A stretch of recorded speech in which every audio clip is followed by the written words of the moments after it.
हमारी channel Hindi story पर आप सभी दोस्तों का स्वागत है। आज मैं आप छठी मैया के व्रत की कथा प्राचीन काल की बात है। राजा प्रियव्रत और रानी मालिनी के यहाँ संतान सुख नहीं था।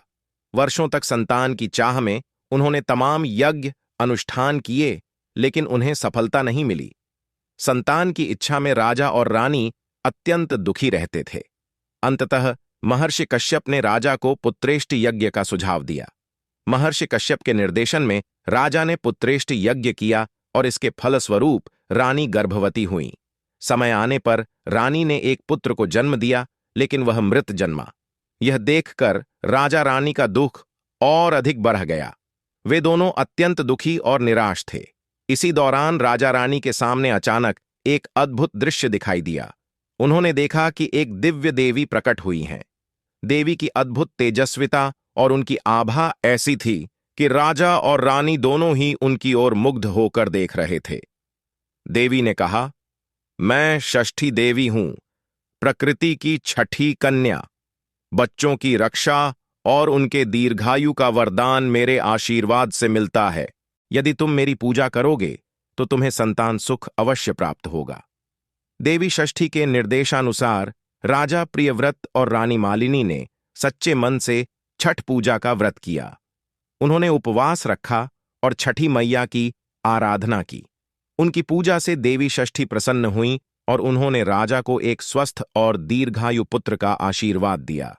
कुछ समय बाद रानी को पुनः गर्भ धारण हुआ और इस बार एक स्वस्थ पुत्र का जन्म हुआ। यह देखकर राजा और रानी की खुशी का ठिकाना न रहा। उन्होंने पूरे नगर में आनंद का संदेश भेजा और सभी ने मिलकर छठ पूजा का महोत्सव मनाया। तब से छठी मैया की पूजा का यह पर्व लोक आस्था और आभार व्यक्त करने के रूप में मनाया जाने लगा।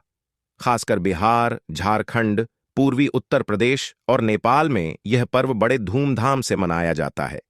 छठ पर्व पर व्रती उपवास रखकर सूर्य देवता और छठी मैया की पूजा करते हैं। छठ पर्व में व्रती पहले नहाए खाए करते हैं, फिर खरना के दिन प्रसाद बनाकर उपवास रखते हैं। इसके अगले दिन संध्या अर्घ्य देते हैं और फिर अंतिम दिन उगते सूर्य को अर्घ्य देकर व्रत का पारण करते हैं। इस तरह 4 दिनों का यह पर्व श्रद्धा, संयम और भक्ति का अद्वितीय उदाहरण है। कहा जाता है कि छठी मैया अपने भक्तों की मनोकामनाएं पूरी करती हैं और उनके जीवन में सुख, समृद्धि और संतान सुख का आशीर्वाद देती हैं। छठ व्रत की इस कथा का महत्व युगों से कायम है। राजा प्रियव्रत और रानी मालिनी की भक्ति, त्याग और छठी मैया पर उनकी अटूट आस्था ने न केवल उनके जीवन को संतान सुख से भर दिया, बल्कि उनके माध्यम से यह परंपरा एक लोक पर्व के रूप में उभर आई। समय के साथ छठ पूजा केवल एक संतान प्राप्ति का व्रत नहीं रह गया, बल्कि यह पर्व प्रकृति, सूर्य देवता और छठी मैया के प्रति हमारी कृतज्ञता का प्रतीक बन गया। आज भी छठ पर्व के अवसर पर भक्त जन बड़ी आस्था और भक्ति से 4 दिनों तक व्रत रखते हैं। इसकी शुरुआत नहाए खाए से होती है, जिसमें व्रती पूरी शुद्धता से स्नान करके शुद्ध और सात्विक भोजन ग्रहण करते हैं। यह दिन शरीर और मन को शुद्ध करने का होता है। दूसरे दिन खरना होता है, जिसमें व्रती दिन भर उपवास रखकर सूर्यास्त के बाद गुड़ और चावल से बनी खीर का प्रसाद ग्रहण करते हैं। इस प्रसाद को खरना का प्रसाद कहा जाता है और इसे ग्रहण करने के बाद व्रती बिना अन्नजल के अगले दिन के उपवास के लिए तैयार हो जाते हैं। तीसरे दिन संध्या अर्घ्य का आयोजन होता है। व्रती अपने परिवार और समाज के लोगों के साथ नदी, तालाब या किसी जलाशय के किनारे एकत्रित होते हैं। वहां सूर्यास्त के समय छठी मैया और सूर्य देव को अर्घ्य अर्पित करते हैं। यह दृश्य अत्यंत भक्ति और श्रद्धा का होता है, जब सभी लोग एक साथ जल में खड़े होकर सूर्य देव को अर्घ्य देते हैं। इस अवसर पर पूरा वातावरण छठी मैया की जय और सूर्य देवता की जय के जयकारों से गूंज उठता है। चौथे दिन उगते सूर्य को अर्घ्य देने के बाद व्रत का पारण होता है। इस दिन को प्रातः अर्घ्य कहा जाता है।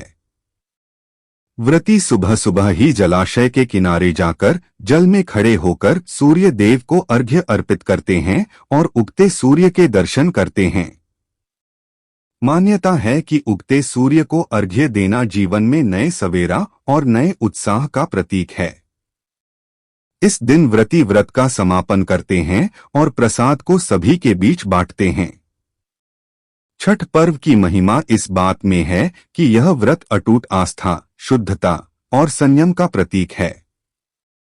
इस व्रत में किसी भी प्रकार का दिखावा, आडंबर या पाखंड नहीं होता।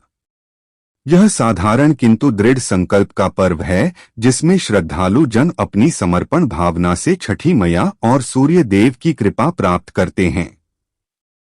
वर्तमान समय में भी छठ पर्व का महत्व कम नहीं हुआ है।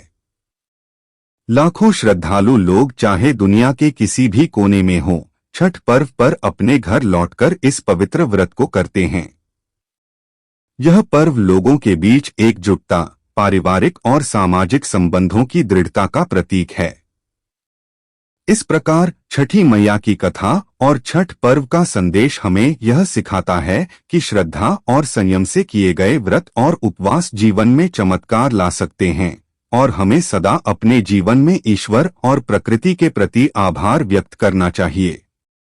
अगर मेरी कहानी आपको अच्छी लगे तो मेरे चैनल हिंदी स्टोरी को लाइक, शेयर, कमेंट और सब्सक्राइब जरूर करें और बेल आइकॉन को जरूर प्रेस करें ताकि आपको मेरी अगले कहानी का नोटिफिकेशन पहुंच सके।